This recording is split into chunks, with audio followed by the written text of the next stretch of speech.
Greetings, I am Dr. Kim Young-won of Online Surgery.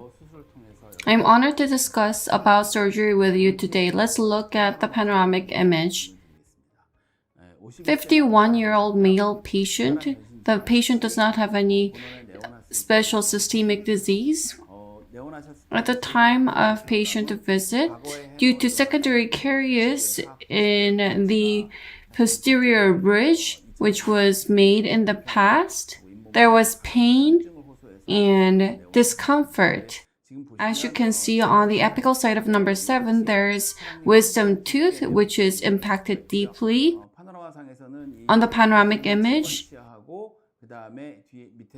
number 7 and number 8 are quite close, and the impacted wisdom tooth is quite close to the nerve. It's almost as if it's surrounding it.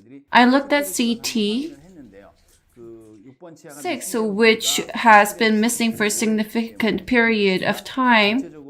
Compared with lingual, the buccal side of the cortical bone is quite thin, and bone quality is not very good because it has not been functioning. In the case of number 7, around number 7, the alveolar bone is not very good. There's a lot of destruction on CT. Number 7 and 8 are not in contact. When I looked further into this matter, the root of number 7 is towards the lingual, and the head of wisdom tooth is towards the buccal. On the panoramic image, it looked as if they were in contact. However, there's no direct contact. On CT, I looked at the root of the wisdom tooth. As you can see, as shown, bifurcation can be observed at the root, and the inferior alveolar nerve is slightly misformed. If I were to extract the number 8, it is going to be very difficult to do so, and there's high possibility of inferior alveolar nerve damage. Considering the patient's age, in practical terms, if you want to extract wisdom tooth that has been impacted as deep like this, and if the canal is slightly misformed as the root comes out, there's high possibility that pressure will be applied after extraction. Nerve damage can occur with high possibility. Therefore, number 8 was decided to be left untouched. As you can see, when you remove the bridge, the number 5, you just need to do crown once again. In the case of number 7, there's secondary caries and the condition is very poor. Therefore, extraction was decided. After extraction, number 5, new crown was provided. Number 6 and 7. You can see the extraction socket here. The wisdom tooth is over here. The plan is to place 2 implants regardless of the wisdom tooth.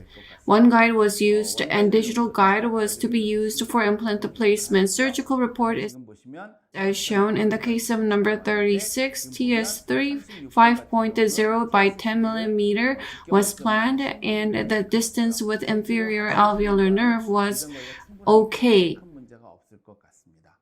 In the case of number 37, KSⅢ was chosen to be placed. 5.0 by 8.5 was to be placed. When we formed the plan, it was before extraction. Actually, the root of number 7 is slightly exposed in the distal side. Therefore, if necessary, bone graft will be done during surgery. TSⅢ and KSⅢ. I wanted to do clinical comparison, and with patient's consent, I decided to place TSⅢ on the mesial one, and in number 37, I plan to place KSⅢ. The drill sequence is as shown. For initial drill 3.5 is going to be used, and for final drill 5.0. I believe we won't face any major issues with this. This was how anticipation was done on the extraction socket. The distal side in number 37, the thread is slightly going to be exposed because it's an extraction socket. You could just leave it as is, but I plan for bone graft. This is post-op. You can see that the internal screw size is different between the two. TSⅢ 5.0 by 10 millimeter and KSⅢ 5.0 by 8.5 millimeter were placed. On the extraction site, on the distal side, granulation tissue was removed. Sure os bone graft was used. Post-op image. If you look at the CT image as planned, implant has been placed in the planned position. This is number 36, and in number 37, implant has been placed in the desired position, and distal to implant in the number 37, allograft was used. The sure os was used for bone graft. As shown on CT number 8 was not directly related. It is fully impacted. Therefore, extraction was not done. As planned, implants were placed in the desired position.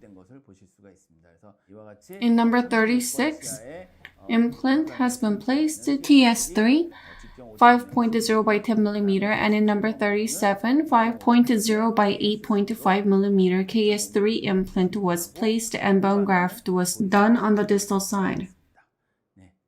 Let's look at the video clip.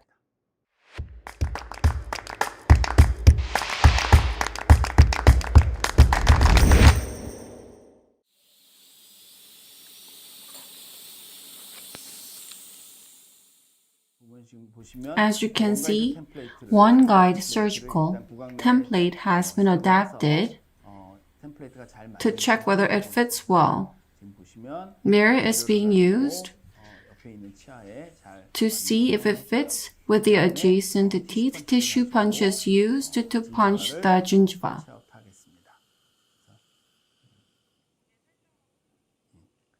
Template is removed. Soft tissue is fully removed and checked. Once again, template is adapted.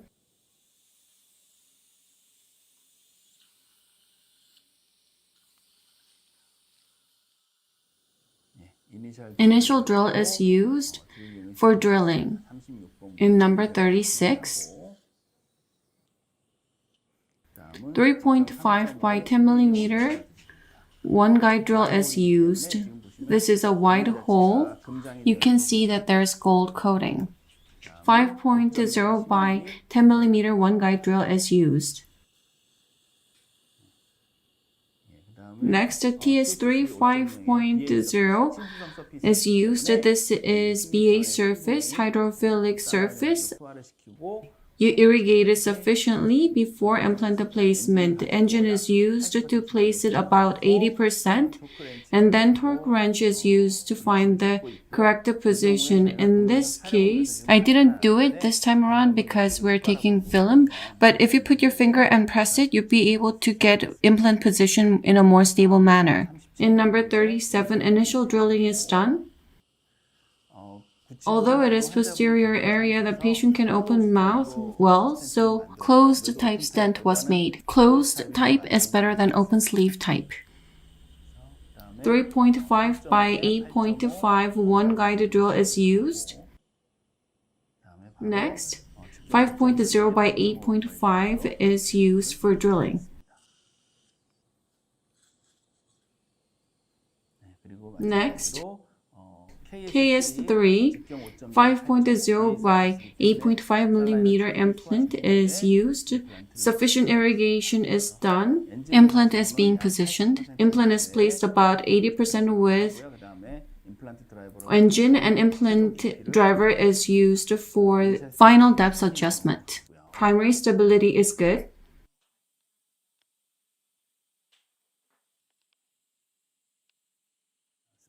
Smart pack is connected. ISQ value is measured. In the case of number 36, ISQ is approximately 74. And for number 37, it's 70. As mentioned earlier, the distal side of the extraction socket, the thread was slightly exposed. Incision was made to do GBR, and granulation tissue on the superior side is removed. Cover screw is connected first.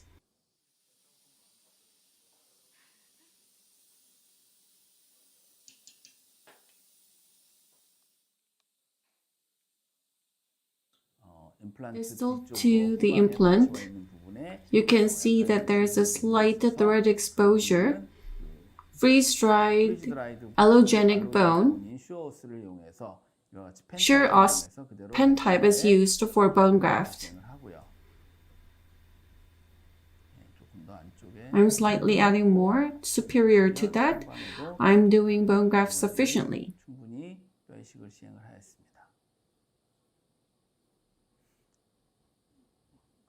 On the extraction socket, the gingiva is slightly less healed. OssGuide is used to cover that area.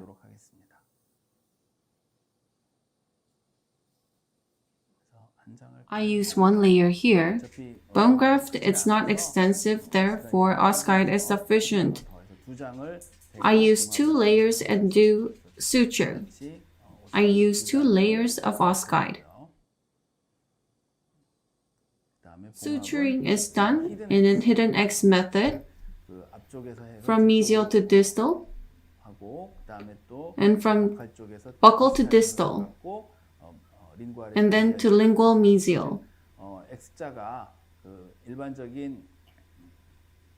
Unlike the extraction socket, hidden X suture is used to fixate the membrane. You can see that where the soft tissue is lacking, collagen membrane is compensating for that.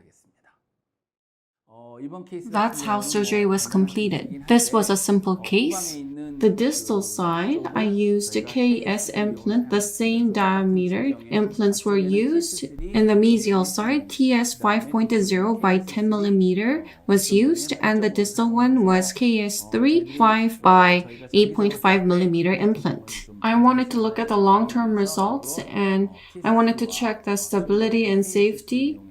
I used a TS3 in the mesial side, and in the most posterior area, KS3 was used to do long-term clinical follow-up.